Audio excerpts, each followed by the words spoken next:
दोस्त कुलदीप, चंदन और राजू शराब पी रहे हैं और एक भूतिया हवेली की बात कर रहे हैं जो उनके गांव में ही है। यारो, होली कल सुबह है लेकिन तुमने आज से ही पिलानी शुरू कर दी। अबे तो आज रात से कल रात तक मनाएंगे ना हम होली। है तो जानता तो है ना गांव में हम लोग कितने शरीफ हैं, लेकिन आज के दिन शराफत गई तेल लेने। आज कोई बोल गया ना वो छोड़ेंगे नहीं, बता रहा हूँ। अबे ज्यादा चढ़ गई तेरे को, इतना मत फेंक समझा, कहीं पता चले ये हमारी आखिरी होली हो इस गांव में। अबे हट हट, तू तो है ही डरपोक। अबे मैं नहीं डरता किसी से भी नहीं डरता मैं, समझा। अबे नहीं डरता तो हवेली में जाके दिखा। अबे कौन सी हवेली, काय की हवेली? अबे वही भूतिया हवेली जिसमें गुलाल रखा है। और कौन सी हवेली? अबे राजू, ओए यार ये तू क्या कह रहा है, पागल हो गया क्या? अबे ओए एक मिनट, तू चाहता मैं वो गुलाल लेकर आऊं? अबे वो गुलाल लेकर आऊं यही चाहता ना तू, जिससे सारे गांव वाले डरते हैं? हाँ लेकर आ। अबे ये सब झूठी कहानियां है, समझा। अभी चल तुम दोनों को दिखाता हूं मैं क्या चीज हूं, देख। अबे क्या बोले जा रहा है बे, कहीं नहीं जाने वाले हम लोग, बैठ जाइए। चलना डरता है क्या तू? चलना, वैसे भी हवेली के अंदर यही जाएगा, हम नहीं जाने वाले। चल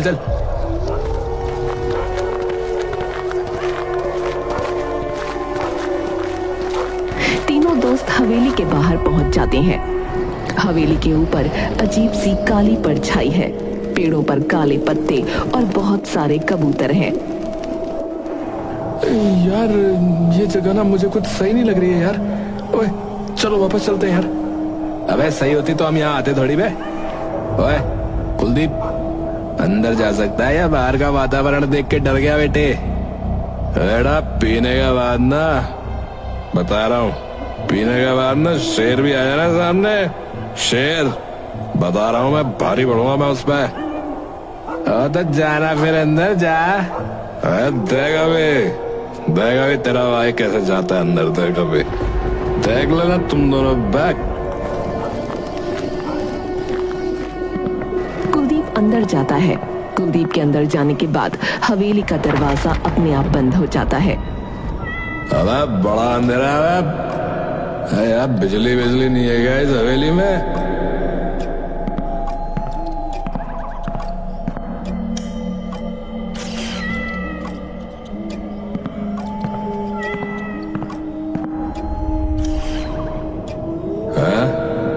अबे ये बिजली कैसे बंद हो गया? कौन है वहाँ?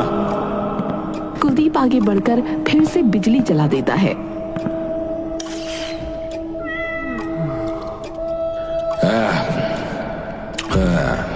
लगता है यहाँ के स्विच बोर्ड भी खराब हो गया साला।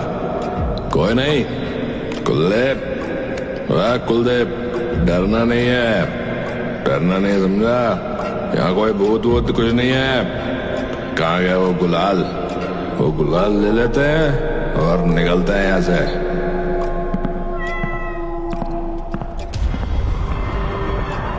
कौन है बे?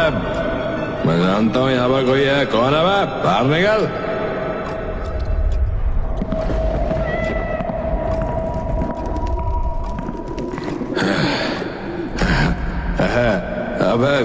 अबे कबूतर थे यार, कबूतर थे। छोड़, डरना नहीं, गुलाल ढूंढ और निकल इधर से। अबे हवेली के भूत, अबे सामने आ, अगर तू यहाँ रहता है तो। अबे देख, कुलदीप तेरे घर के अंदर खड़ा है, कुलदीप। तभी कुलदीप के सामने एक कमरे का दरवाजा खुलता है, जिसके अंदर एक थाली में लाल रंग का गुलाल रखा है। कुलदीप गुलाल की तरफ जाता है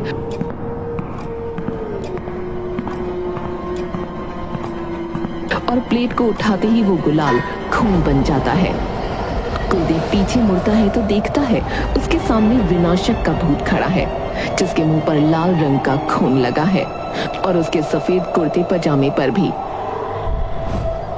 होली मुबारक हो, होली मुबारक हो। कुलदीप चिल्लाता है।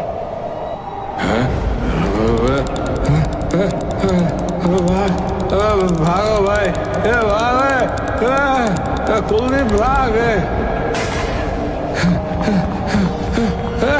बचाओ, बचाओ, बचाओ, बचाओ। हवेली के बाहर खड़े चंदन और राजू को हवेली का दरवाजा पीटने की आवाज आती है। अरे कोई दरवाजा पीट रहा है यार। अबे कोई नहीं बे, कुलदीप ही होगा अपना। अबे जाके खोल। रुक, मैं जाके खोलता हूँ, रुक।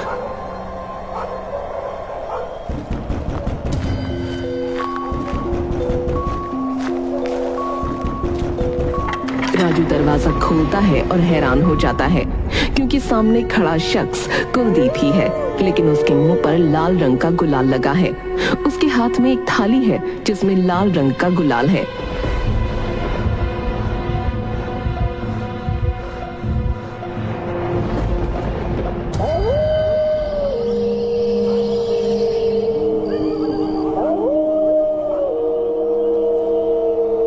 चुन्नीलाल नाम का एक आदमी हवेली के सामने से गुजर रहा है,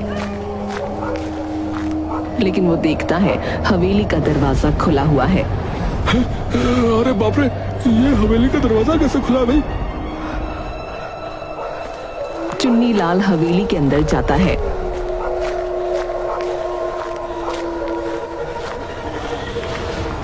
उसे भी कुछ कबूतर और सन्नाटा और कुछ परछाई महसूस होती है। अरे कोई है? कोई अंदर आया है क्या हवेली में? तभी चुन्नीलाल का पैर एक आदमी की लाश पर लगता है जिसकी गर्दन मुड़ी हुई है। पीठ की तरफ उसके मुंह पर लाल रंग का खून जैसा गुलाल लगा है।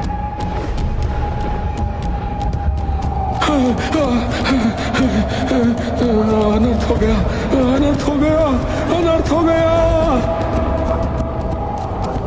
चुन्नीलाल दौड़ते हुए घर के दरवाजे पर दस्तक देता है। एक बुढ़िया दरवाजा खोलती है। देवरानी जी, देवरानी जी, अनर्थ हो गया। क्या हो गया? इतनी रात में क्यों आया है? अरे अरे हवेली का दरवाजा खुला हुआ था और उसमें एक लाश पड़ी हुई देखी मैंने। क्या? दरवाजा किसने खोला? कहीं किसी ने गुलाल तो बाहर नहीं निकाला? तो चल मेरे साथ।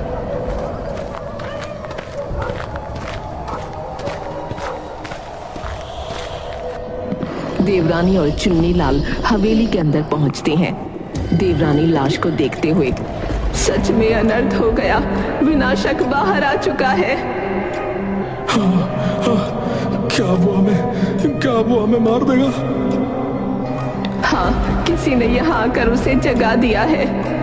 वो गुलाल भी यहाँ नहीं है जिसकी वजह से उसकी आत्मा यहाँ कैद थी। तो अभी वो कहाँ है देवरानी जी? मैं नहीं जानती, लेकिन बहुत जल्दी उसकी खबर मिल जाएगी। राजू, चंदन और कुलदीप, जिनके मुंह पर गुलाल लगा है, एक सड़क पर चल रहे हैं, लेकिन कुलदीप कुछ बोल नहीं रहा। वो चुपचाप है। अबे कुलदीप, अबे तू तो बहुत ही बड़ा जवान निकला बे। शेर निकला तू, शेर। गुलाल के साथ साथ तो पूरी थाली ले आया अंदर से। हाँ, पर ये इतना चुप क्यों यार? भूत देख लिया क्या अंदर तूने? क्या पता, पैंट से सूसू निकल गया हो। अबे ये बता, दारू पिएगा? और कुलदीप कोई जवाब नहीं देता। कुलदीप तू ठीक तो ना यार? अरे कुछ जवाब तो दे यार। लगता है ये ऐसे नहीं बोलने वाला। रुक, ये थाली छीनता हूँ इससे।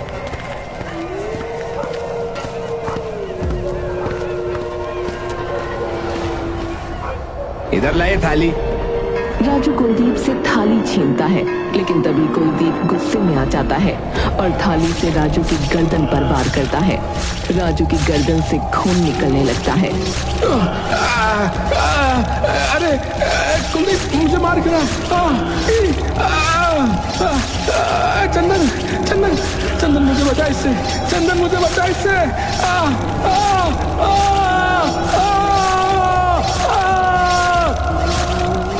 ये क्या किया तूने, ये क्या किया? तू पक्का कुलदीप नहीं है, तू पक्का हवेली का भूत है, तू पक्का हवेली का भूत है। भूत चंदन की तरफ घूर कर देखने लगता है। भागा, भाग बेटा चंदन, भाग भाग। भूत लगातार राजू की गर्दन पर वार करता रहता है और आखिर में राजू की गर्दन धड़ से अलग होकर उसका खून अपनी थाली में बटोर लेता है। गाँव वालों, होली मुबारक। चुन्नीलाल देवरानी से इस कहानी के पीछे का राज पूछता है। देवरानी जी, लेकिन अब हम विनाशक को रोकेंगे कैसे? विनाशक सारे गांव वालों को मार देगा, इसलिए कल रात से पहले हमें उसे रोकना होगा। खासकर वो मुझे मारने जरूर आएगा, लेकिन वो ये नहीं जानता कि मैं अपनी जिंदगी जी चुकी हूँ। मैं बस चाहती हूँ कि गांव के लोग सुरक्षित रहें। लेकिन देवरानी जी, ये कहानी है क्या? हुआ क्या था आखिर उस हवेली में? ये कहानी आज से 20 साल पहले की है। हालांकि जो विनाशक के साथ हुआ वो गलत था, लेकिन गलत होने के बाद वो हैवान बन गया। 20 साल पहले कबीर नाम का एक अमीर आदमी अपने 2 बेटों के साथ रहा करता था। उसके 2 बेटे थे, शासक और विनाशक। कबीर अब बीमार पड़ गया था और इस दुनिया से वो जाने वाला था, इसलिए उसने अपना वारिस शासक को बनाया, क्योंकि विनाशक छोटा था, जिससे विनाशक मायूस हो गया। और फिर एक दिन होली से पहले विनाशक अपने लोगों के साथ मिला और चौधरी नाम के एक आदमी जो उसका खास था, उसको अकेले में बात करने के लिए बुलाया। विनाशक भाई, बुलाया आपने? हाँ चौधरी, जरा बैठ पास आके। सुन, एक बात बता, तू मेरे लिए कितना वफादार है? आप जो बोलोगे वो कर सकता हूँ मालिक। अच्छा, तो फिर सुन, मेरे बाप कबीर को मार सकता है क्या? मालिक, आप ये क्या बात कर रहे हो? अरे सुन, बुड्ढे ने सारी विरासत उस शासक के नाम कर दी है, सिर्फ इसलिए कि वो बड़ा है। लेकिन तू जानता है ना, इस विरासत के लिए मैंने कितना इंतजार किया है और कितनी मेहनत। आपके दिमाग में क्या चल रहा है मालिक? मैं इस बुड्ढे और इसके बेटे शासक को मारने वाला हूं। अब ध्यान से सुन, हमारे घर में एक परंपरा है जिसमें होली जलते ही सब अपने मुंह पर गुलाल लगा लेते हैं और कोई पहचान में नहीं आता। मैं होली से पहले की रात बुड्ढे को मार दूंगा और सारा इल्जाम शासक पे लगवा के अगले दिन उसको भी मार दूंगा, जिससे सारी विरासत मेरी हो जाएगी। पर मालिक, किसी को कुछ पता लग गया तो? अगर तू मेरा साथ देगा तो मैं तुझे इस गांव का मंत्री बनवा दूंगा, फिर हमारा कोई कुछ नहीं बिगाड़ सकता। और अगर तू मेरा साथ नहीं देगा तो कल का क्या पता क्या हो। मालिक, मैं आपका साथ जरूर दूंगा। ठीक है, तो सुन, तुझे शासक को कहीं रोक कर रखना होगा। आप उसकी चिंता मत कीजिए मालिक, आप बस आज रात की तैयारी कीजिए।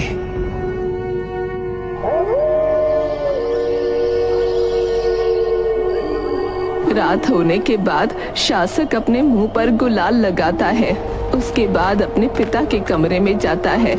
शासक का बाप अपने बेड पर लेटा हुआ था। तभी कमरे में विनाशक, जिसके मुंह पर गुलाल लगा था, और साथ में चौधरी और गांव के कुछ लोग आ गए। पकड़ो इसे, इसने मेरे पिता की हत्या कर दी। मेरे साथ इतना बड़ा धोखा मैं किसी को नहीं छोड़ूंगा। तभी शासक पर लाठियों से सबने हमला किया और शासक बेहोश हो गया। इसे ले जाकर हमारी पुरानी वाली हवेली में बंद कर दो, और जब तक ये मर नहीं जाता कोई भी उस हवेली का दरवाजा नहीं खोलेगा। शासक को उस हवेली में बंद कर दिया गया। दरवाजा खोलो, मेरे साथ धोखा हुआ है, मैं किसी को नहीं छोड़ूंगा।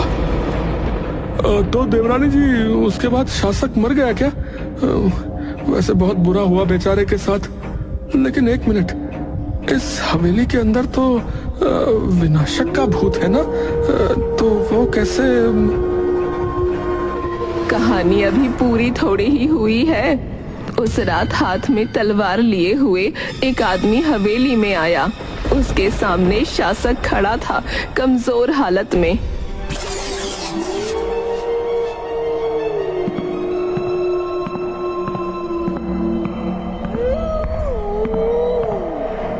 कैसे हो शासक, या कहूं विनाशक? तुम्हें क्या लगा तुम पूरी विरासत हथियाने का षड्यंत्र रच दोगे और मुझे पता भी नहीं चलेगा? और सुनो, मैंने ही मारा बाबा को। चौधरी ने मुझे पहले ही सारी खबर दे दी थी। मैंने तुम्हारी योजना तुम्हीं पर इस्तेमाल कर ली। अब गांव वालों के लिए तुम हो शासक और मैं हूं विनाशक। तुम हो एक कातिल और मैं हूं एक राजा। अब तुम मेरे साथ क्या करने वाले हो? वही जो तुम मेरे साथ करने वाले थे।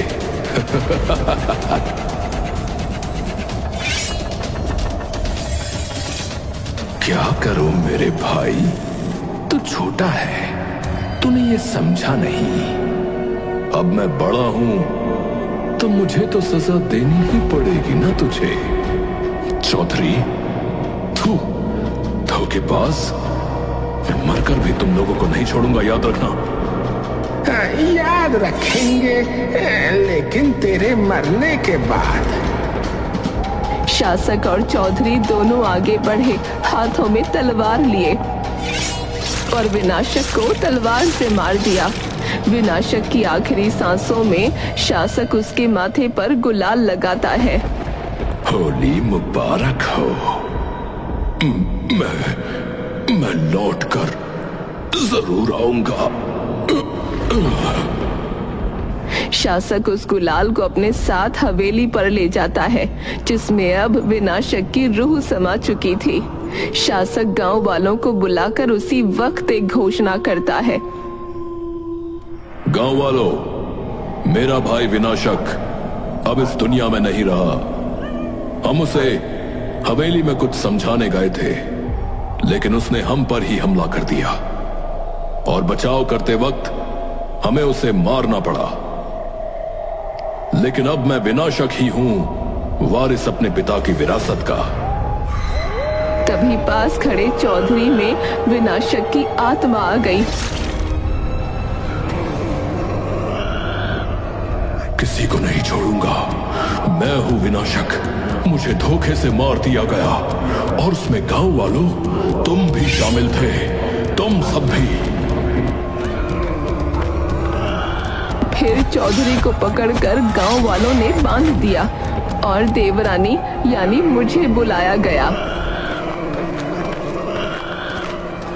देवरानी, बचाइए हमें, इसमें विनाशक की आत्मा आ गई है। दोनों भाइयों ने विरासत के लालच में एक दूसरे के साथ छल किया, और अब हमें भी खतरा है, बचाइए। शांत रहो, इसकी ताकत का जरिया कुछ और है। अगर विनाशक की मौत हवेली में हुई है तो मुझे जानना है हवेली से ये लोग कुछ साथ तो नहीं लाए। देवरानी की नजर तलवार पर जाती है और फिर एक थाली जिसमें गुलाल है उस पर। देवरानी गुलाल वाली थाली को हाथ में लेती है। तभी चौधरी अजीब आवाज में चिल्लाने लगा, यही गुलाल है जिसमें इसकी रूह समा गई है, इसे हवेली पर लेकर चलो। देवरानी हवेली पर गुलाल को एक जगह रखकर कुछ मंत्र पढ़ती है और बाहर आकर हवेली का दरवाजा बंद कर देती है। गांव वालों सुनो, भूल कर इस हवेली में कोई प्रवेश मत करना, क्योंकि अंदर रखे गुलाल में विनाशक की रूह कैद है। और याद रखना, होली के दिन उसकी ताकत ज्यादा हो जाएगी। अरे बाप रे, तो चौधरी का क्या हुआ? चौधरी कुछ दिन बीमार रहा, उसके बाद सब सही हो गया। देवरानी जी, अब हमें क्या करना होगा? उस गुलाल को दोबारा हवेली के अंदर पहुंचाना होगा। तभी वहां चंदन भागता हुआ आया।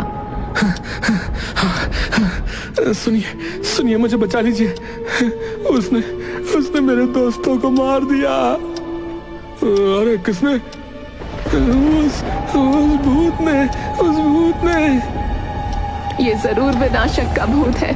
चुन्नीलाल, सभी गांव वालों को जाकर बोलो घर में ही रहे, विनाशक का भूत हवेली से बाहर आ गया है। अच्छा, तो बताइए अब मैं क्या करूं अब? क्या उसके पास कोई गुलाल है? हाँ, उसके पास है।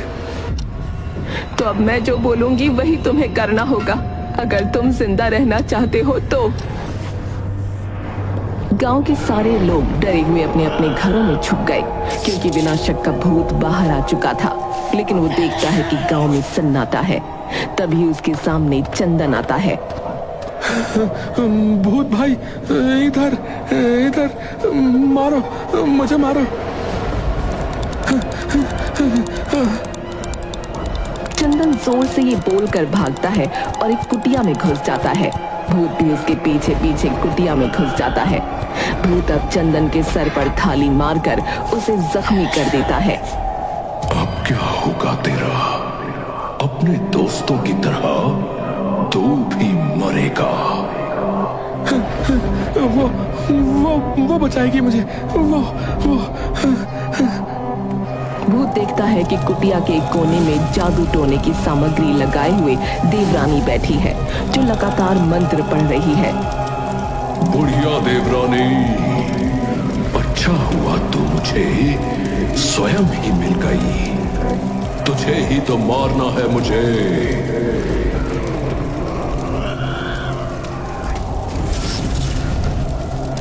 तेरे जैसी तुच्छ आत्माएं मेरा कुछ नहीं बिगाड़ सकती। पहले भी तू कैद हो चुका है और आज भी होगा।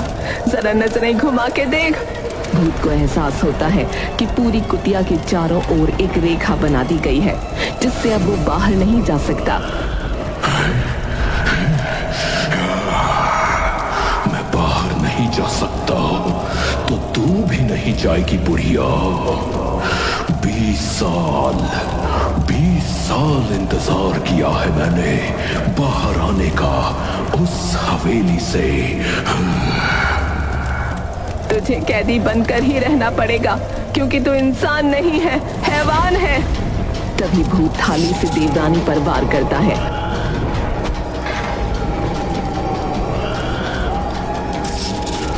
और अपनी शक्तियों से चंदन को भी दूर फेंकता है।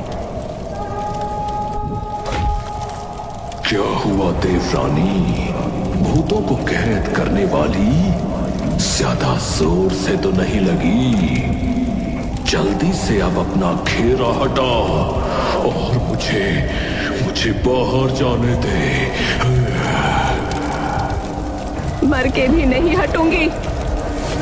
तो फिर देवरानी, तू और मैं दोनों भूत बनकर इसी कुटिया में रहेंगे। चल, अब मैं तुझे मुक्ति दे देता हूँ।